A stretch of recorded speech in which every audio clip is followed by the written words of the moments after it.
بص بصراحة المشكلة عمرها ما كانت فيهم.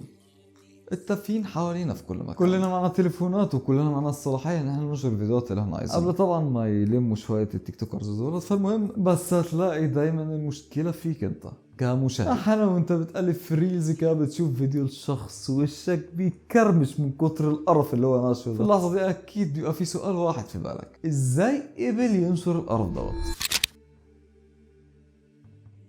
هو بص، تقدر تقسم التافهين في السوشيال ميديا لنوعين. النوع الاول ده الشخص اللي يبحث عن الاهتمام.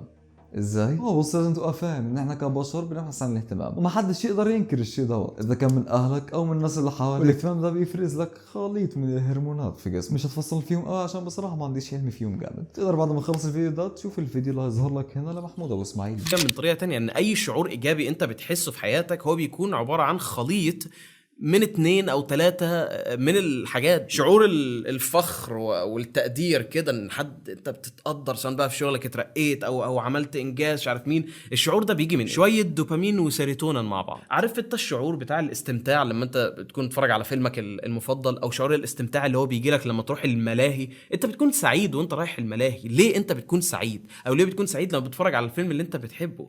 لان ده عباره عن شويه دوبامين مع شويه اوبيويدز. فانت لما بتحصل على الاهتمام بيندمج مثلا الدوبامين مع هرمون. فالاساسي عندنا الدوبامين ده اللي هتكلم عنه في الفيديو ده. فلما بيزيد افراز الدوبامين في جسمك بتبدا تحس بشعور النشوه. لو لاحظت اغلب اصحاب المحتوى التافه اللي في السوشيال ميديا اللي بيحبوا بس يجلبوا الانظار ليهم بان هم يتشتموا او يتسفل عليهم او الناس تعمل عليهم فيديوهات، لو ركزت بصراحه هتحسهم منبوذين من المجتمع اللي حواليهم نفسه. بيحبوا يجذبوا لنفسهم الانتباه عن طريق فيديوهاتهم ديت. نرجع للدوبامين بتاعنا. بالنسبه للشخص الطبيعي اللي عايز يجذب لنفسه الانتباه بيجذبه عن طريق ان هو يعرض بعض المواهب زي الرسم مثلا، او لو كان بيغني او بيعزف على آلة معينه، حاجه متعوب عليها يقدر يجذب بيها الانتباه لنفسه. طب انت شخص ما عندكش موهبه معينه، هتجذب الانتباه لنفسك ازاي؟ تبدا تنشر محتوى تافه. المحتوى بيضرب ترند عندك وبتبدا تحصل على تفاعل واسع من الجمهور. الدوبامين عندك في السماء. بتطلع ترند لفتره معينه، يعني في الفترة ديت الدوبامين عندك وصل بتنزل بسرعة عشان عارفين ان الترند ما يعرفش لا غريب ولا غريب، وكلها يومين وبتنزل. بتبدا تموت مع الترند اللي انت طلعت بيه بسبب ان انت ما قدمتش حاجة فعليا. بيبدا مستوى الدوبامين يقل بجسمك تاني، فبتبحث على مصدر ليه ترجع لنفس الدايرة. تبدا تحاول تطلع نفسك ترند تاني بان انت تنشر نفس المحتوى التافه. تطلع تنزل، تطلع تنزل، تطلع تنزل، فالموضوع بيترتب علينا ان احنا بنشوف الخرا. طيب والنوع التاني ده طبعا عشان الفلوس، وبصراحة مش هنتطرق للموضوع ده كتير علشان احنا شفناهم حصل فيهم ايه الفترة اللي فاتت، وهما برضو ما يختلفوش خالص عن اللي قبلهم. المهم لو وصلت للنقطة ديت في الفيديو اتمنى تشترك في القناة وتفعل زر الجرس وتحط لنا لايك على الفيديو علشان نستمر وننزل فيديوهات جديدة. طيب هل انتشار القرف ده بيأثر علينا فعليا ولا ده مجرد تكبير للمواضيع؟ بص، في مصطلح اسمه dumbing يعني تبسيط المعلومة لدرجة الغباء أو تغبيط. كانوا بيستخدموا المصطلح ده في الثلاثينيات وكان معناه تبسيط السيناريو علشان المشاهد أو المتفرج يقدر يفهمه. بس مع الوقت تحول المصطلح لتسطيح العقول عن طريق الإعلام والتعليم والمحتوى. أنا أظن مش محتاج أعرض لك أمثلة نهائيا، أنت قدامك وشايف بنفسك. طيب إيه اللي بيحصل لعقلك لما تتعرض للمحتوى التافه ده باستمرار؟ بص، فلنقل مثلا تفكيرك قبل أن تتعرض للمحتوى ده كان في المستوى دوت. الفيديوهات التافهة فلنقل لها مستواها بتكون هنا.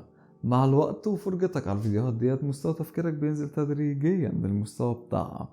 فبدل ما بتشوف ان التعليم مهم بتحس انه ملهوش لازمة. مستوى وعيك بيقل، ودي مصيبة. لما تكون مش واعي فعليا باللي بيحصل حواليك بيقدروا يتحكموا فيك بسهولة. مش نظرية مؤامرة خالص وانا جاي هنا ادخلك في نظريات مؤامرة، لا. بس لما تكونش واعي بالاشياء اللي بتظهر لك، اذا كانت من اعلانات او من اعلام مضلل مثلا، مش هتبقى واعي بالحال اللي حواليك بشكل عامة. بتنجذب للحاجات الخالية من القيمة الفنية. ولو لاحظت في اخر كام سنة بقيت لما بتسمع شتايم في الشارع بقى ده العادي. اتس اوكي، ما انت تسمع 24 ساعة على السوشيال ميديا، هتيجي في الشارع وتحبك معاك. بص بصراحة مش حابب ادخل في نقطة ان الشيء ده مدروس ومنظم من بعض الجهات ومش شيء عبثي حصل بالصدفة. انا بقول انت في ناس يعملوا كده علشان يضعفوا المجتمع ولا حاجة، لا خالص. الناس دي بصراحة اغبى من كده بمراحل. لا خالص، احنا جايين هنا نعرض المشكلة ونشوف ابسط واسهل حل ممكن نعمله ونطبقه على نفسنا في ارض الواقع. مش جايين نتهم ناس ولا نتكلم على ناس معينة. طيب التأثير السلبي عليك كمشاهد مع عدم الوعي، زائد ان الشخص بيشوف ناس اغنى منه احسن منه في الطبقة المعيشية، وصلوا الشيء هو بيسعى له من سنين وبيتعب وبيطور من نفسه علشان وصلوا له بس في لايف على التيك توك واسادير، بيبدأ يشوف ان السنين اللي قضاها في التعليم ضيعها، وانه بص الناس اللي طلعت لايف على التيك توك جابت لك ثمن الحاجة اللي انا نفسي فيها من فترة مثلا. بصراحة اللوم كله في النقطة ديت على المشاهد، مش على التافه اللي بيعمل الشيء دوت. بسبب عدم وعيك الكافي بدأت تقارن نفسك بالشخص. مش عايز اتكلم عنهم باسلوب سيء بصراحة برضو علشان لكل شخص اسبابه. بس نقدر نقول انهم اشخاص ما بيقدموش للمجتمع اي فايدة نهائيا. دوام سيء بالنسبة للاطفال اللي بيشاهدوهم، اللي هم مش بيراعوا نهائيا الشيء دوت.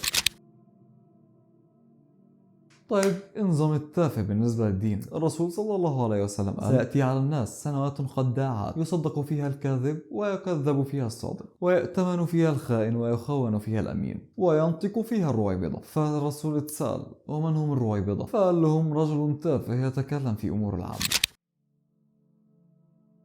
طيب تعمل ايه علشان تتجنب انتشار التفاهة دي؟ بص، هي تفاهة حوالينا في كل حتة، ومش كل شيء ترفيهي نقدر نعتبره تفاهة، لا خالص، مش ده قصدي. انت بس نقي الشيء اللي تتفرج عليه، شوف هل الشيء ده يليق بعقليتك كمشاهد فعليا، يعني انت حاسس انت تتفرج على حاجة تليق بيك ولا الخرا. مش لازم لما تشوف تافه على النت تتعلق له، او حتى تبعته لاصحابك وتقعد تتريق عليه عشان بس تحس بشعور الاستعلاء على قفاه. كده انت مش بتعمل اي حاجه غير ان انت بتديله الزقه لفوق علشان يتشهرك، ولو شتمته انت كده برضه مش بتعمل حاجه غير انك بتشهره زياده. طب تعمل ايه لما تشوف تافه قدامك؟ اعمل سكيب في ساعتها، بسيطه هيت، كانك ما شفتش اي حاجه. ما تعلقش ولا تعمل شير لاصحابك ولا تاخد حتى سكرين الفيديو او تتفاعل مع الفيديو باي طريقه تكن، يعني حرفيا اعمل نفسك ما شفتش حاجه. بسيطه. الناس لو مشيت عنها كده فعليا مش هنشوف تافهين على السوشيال ميديا نهائيا. ولو وصلت النقطه ديت ما تنساش تعمل اشتراك للقناه. بصراحه زدنا كام مشترك؟ 44 مشترك. عايز اوصل بعد الفيديو ده 100. لو جاب 1000 مشاهده انا كده هنزلكم بالثلاث فيديوهات. مستحيل هنزلكم بالثلاث فيديوهات في السنه بس. سبب بقى لصاحب المحتوى التافه، بصراحة ما تبطلش. مش هدف الفيديو ده ان انا اقول لك بطل اعمل فيديوهات، عشان كده انا وانت والمشاهد عارفين ان انت مش هتبطل. بس خليك في النيش بتاعك، خليك في المحتوى الخاص بيك. بترقص، خليك في اللي انت بتعمله. مش لما المشاهدات تقل عندك تطلع تحكها في الدين علشان تطلع ترند لفترة معينة وبعد كده تطلع تعتذر وتقول معلش اصلا مش عارف ايه وايه. لا، الدين ما فيهوش هزار. بسبب رفع المشاهدين لاصحاب المحتوى التافه بقينا بنشوف حاجات لا حول ولا قوه الا بالله، حاجات تقرف. واحد طالع سب حديث الرسول صلى الله عليه وسلم علشان مش عاجبه محتوى الحديث، والتاني طالع يقول لك مع احترامي للرسول وكل حاجه، بس ايه مع احترامي بيجي بعدها ايه؟ يعني عايز تقول ايه؟ مش فاهم. يا ريت نحترم نفسنا على السوشيال ميديا شويه. حصرت نفسك في محتوى انت مش فاهم في شيء غيره، خليك في الشيء ده. لو حابب تغير المحتوى بتاعك غيره طبعا، بس بعد ما تبقى فاهم المحتوى اللي هتقدمه التاني، مش طالع تحكها وهترجع للمحتوى القديم بتاعك. زي ده اخر نقطة. معلش الكلام اللي هقوله ممكن يكون قاسي شوية، بس اعتبرني كأخوك الصغير بقدم لك. انت عامة لو بتقدم محتوى تافه فانت عمرك ما هتكون حاجة وسط الناس، هتبقى درجة تانية دايما. ما حدش هياخد برأيك في حاجة ويبصولك دايما بدونية. تقولي لا بالعكس في ناس كذا وكذا. انا وانت عارفين ده كله علشان الفلوس اللي معاك، مش عشان شخصيتك اللي بنيتها وسطهم. انا وانت عارفين برضه ان الشيء اللي انت بنيته مؤقت، مبني على الترند، في يوم وليلة ممكن يختفي. ففكر فيها كويس، هل ده يكون كويس ليك ولمستقبلك؟ هيكون كويس لعيالك ولا مع احترامي هتعرهم؟ شوف وبقول لي. ولو وصلت النقطة دي من الفيديو ما تنساش تقول لي رأيك، سايب المسج بتاعي تحت لو حابب تتواصل معايا تبعت لي اي حاجة هناك. المهم نراكم ان شاء الله في الفيديو القادم، ومع السلامة. انا خلصت الفيديو مش